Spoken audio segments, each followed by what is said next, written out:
that, I'm going to talk about one that we got in the community while you guys do that. It was asking about how to complete a positive behavior plan. I don't have any more information, so I'm just going to go off of what I do generally when I'm writing a behavior plan. There weren't any more details than that. So if any of you have more specific questions, you can go ahead and chime in. Basically, the process for me is first and foremost consent. So before putting a plan in place, you want to just make sure that you have consent from like parents, stakeholders, anyone who you need to get consent from. I'll then start with, you know what, the truth is I'll usually start with ABC data sheet before consent, but just start collecting data. Sometimes when you collect the data, it doesn't even need a behavior plan, and you're seeing that it's really not even happening as often as you think it's happening, or it's not as bad as you think it is. So sometimes, when talking to teachers or when in a school setting, ABC is the first thing I'll do. And then from there, if I have enough information, I'll go ahead and go, with the consent and review the data. You could decide to do Hanley's format, if it's an intense type of behavior that ABC won't show you enough. You could do an interview. Any one of those things would be a functional assessment before going into a full functional analysis. And then I would review the data. If then the plan is necessary because it's happening often enough, or it's disruptive enough, or it's dangerous enough, then we go ahead and start to create the plan. And so the first process takes about a week or two. You just want to get that information. I wouldn't jump into making a plan before I have that information. And then I would create the plan with thinking about the antecedent strategies that are doable in that setting. So thinking about, could there be a reinforcement system? Do they need more visuals? Things like that. And also the consequence strategy. So making them very clear as to what's doable in the classroom. And it really is so individualized. I know a lot of schools, like you said, do use that PBIS system or things like that. The school that I'm in is basically everyone's on an IEP. So we don't really need as many tiers. We're basically tier 2 and tier 3 is the entire school. So it's kind of depends on the setting.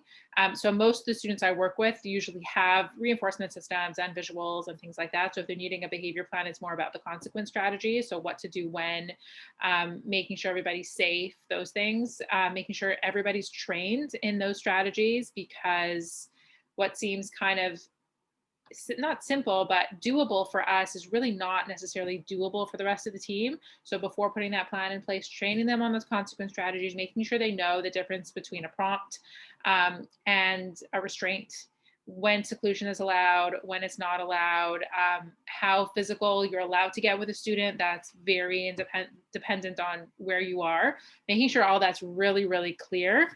And constantly training, getting everyone, once that plan is in place, everyone to sign off on that plan so that they're all in agreement. So the entire team, the parents, whether the student's old enough to be a part of that plan.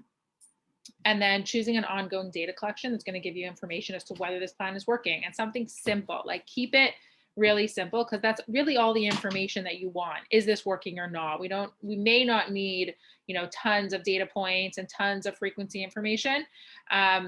But just pick the one thing that's going to tell you whether or not this is working. It could be duration, it could be frequency, it could be still the antecedents, whatever is going to be helpful for you, and just have there be constant follow-up, going in and making sure that they're implementing it right. So looking at the fidelity of the behavior plan, that they're actually doing what the plan says they should be doing, and then looking at whether or not the plan is working. And those are two important components to see ongoing, is this the right treatment plan? Yeah, and definitely having supervision is really important.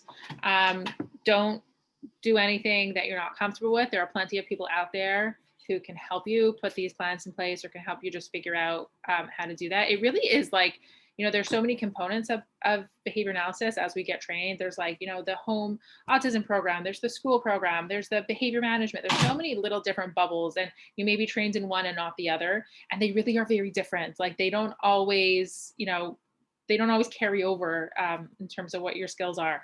So definitely get trained, get supervision until you're really comfortable in that setting and in that environment. And I know that's easier said than done, but it is available.